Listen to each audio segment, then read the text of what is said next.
Famous scholar Abdul Waheed अल हुसैनी को सुनने के लिए हर्फ हक चैनल को सब्सक्राइब करना मत भूलिएगा। अस्सलामु अलैकुम वरहमतुल्लाहि तआला वबरकातुहू। नाज़रीन, उम्मीद करता हूँ माशाल्लाह आप सब खैरियत से होंगे। तो बस औक़ात ऐसा होता है, शायद सिर्फ मेरे साथ नहीं, आपके साथ भी ऐसे कई बार हुआ होगा। कोई एक बात बार बार जहन में खटकती रहती है हमेशा, कोई जहन में कोई माकूल जवाब, कोई आसान हल, ऐसा कोई जवाब मिल जाए, कोई यानी इस तरह जहन में जो नेशनल टावर है उसको गवर्नमेंट ने गिराने का ऑर्डर दिया है। बिल्कुल समझ की बात है, गैर कानूनी है, गिराया जाए। लेकिन बिल्डर को आज़ाद, कोई कानून हरकत में नहीं, उसके लिए कोई क़वानीन नहीं, या उससे ये भी मुतालबा नहीं किया जा रहा कि भाई ये जो गरीब लोग हैं उन्होंने ख़र्चा किया है आप वापस कर दें, ऐसा भी नहीं है। उन्हें कोई कहने वाला भी नहीं है, कानूनी इदारे हरकत में नहीं है, कोई कानूनी इदारे उससे पूछ भी नहीं। एक यूट्यूबर मैंने देखा है जो इंटरव्यू ले रहे थे, उनके जो रिहायशी हैं, कोई कह रहा था मैंने 1 करोड़ रुपए खर्च किया है। अल्लाह जाने, करोड़ नहीं तो 50 लाख तो ज़रूर खर्च किया होगा ना। कोई 50,000 या 20,000 10,000 जितना भी तो खर्च तो किया है। लेकिन सवाल ये है कि बिल्डर आज़ाद है और रिहायशी वहाँ पर मुसीबत में गिरफ़्तार हैं, उन्हें दरबदर किया जा रहा है। ऐसा क्यों होता है पाकिस्तान में? सिर्फ यही नहीं, अगर इससे कुछ आगे चले जाए, मैं खान गवर्नमेंट के ऊपर कोई तनकीद नहीं करना चाहता, इससे पहले भी ऐसा हुआ है और ऐसा हो भी रहा है। आपने सुना होगा कुछ 2-3 साल पहले कुछ बुक, अभी भी उनके ऊपर पाबंदी है। जो मुसन्निफ़ हैं बिल्कुल आज़ाद घूम रहे हैं, चल फिर रहे, उन्हें कोई कानून की कोई इस तरह क्या मैं कहूँ, क्या उन्वान दूँ, वो आज़ाद चल फिर रहे हैं।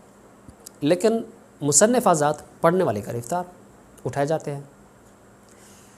कुछ एडिटर आज़ादी से चल फिर रहे, उनकी रिसालों के ऊपर पाबंदी है, लेने वाले ख़रीदने वाले गिरफ़्तार किए जाते हैं। और जो लिखने वाले, बनाने वाले हैं, शेयर करने वाले, शेयर करने वाले हैं, वो आज़ाद फिर रहे हैं। कानूनी तौर पे उन्हें प्रोटोकॉल भी दिया जा रहा है। सिर्फ यही नहीं, सिर्फ एक वाक़या नहीं, हज़ारों वाक़यात ऐसे हैं। सिपाही यज़ीद,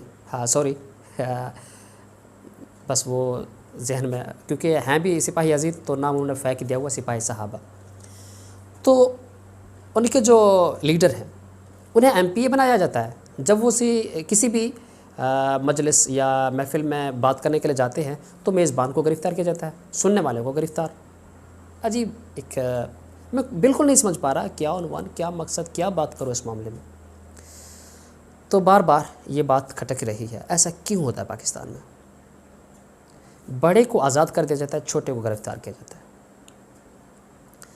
जैसे बिल्डर को आज़ाद कर दिया गया, रिहायशियों को गिरफ़्तार, एडिटर को आज़ादी और ख़रीदने वाले को, और इसी तरह क़ारीन को गिरफ़्तार, मुसन्निफ़ को आज़ादी, पढ़ने वाले क़ारीन को गिरफ़्तार, लीडर MNA MPA को आज़ाद।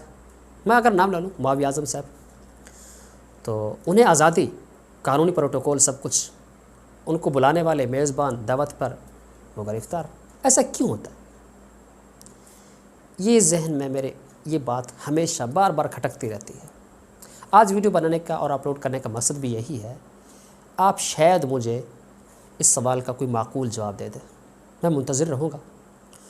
और ये भी आखिरी गुजारिश, आप चैनल भी सब्सक्राइब कर ले तो बेहतर है। जब भी शायद अभी आपके जहन में कोई जवाब नहीं आ रहा तो बाद में, ताकि आपको और भी वीडियोस मिल जाए। और कोई लोग शायद ऐसे इस्लाह पसंद लोग होंगे जो कमेंट भी करेंगे या व्हाट्सएप मैसेज करें, वो करें भी सही, तो ताकि मैं आपसे भी शेयर कर लूँ और आप दोबारा इनके जवाबात आप भी सुन सकें। अगर आपको मालूम है तो मुझे आगाह करें, अगर मालूम नहीं शायद मुझे बता दे कोई, मैं आपको ज़रूर आगाह करूँगा। इसलिए कह रहा हूँ चैनल सब्सक्राइब कर लें, ताकि इस नेट की बड़ी दुनिया में आप मेरे वीडियो सर्च ना करते चलें। जब भी वीडियो बनाऊँ तो शायद आपको आसानी से नोटिफिकेशन मिल के आप सुन लें वीडियो को। ठीक है, फ़कत आज के लिए अल्लाह हाफ़िज़।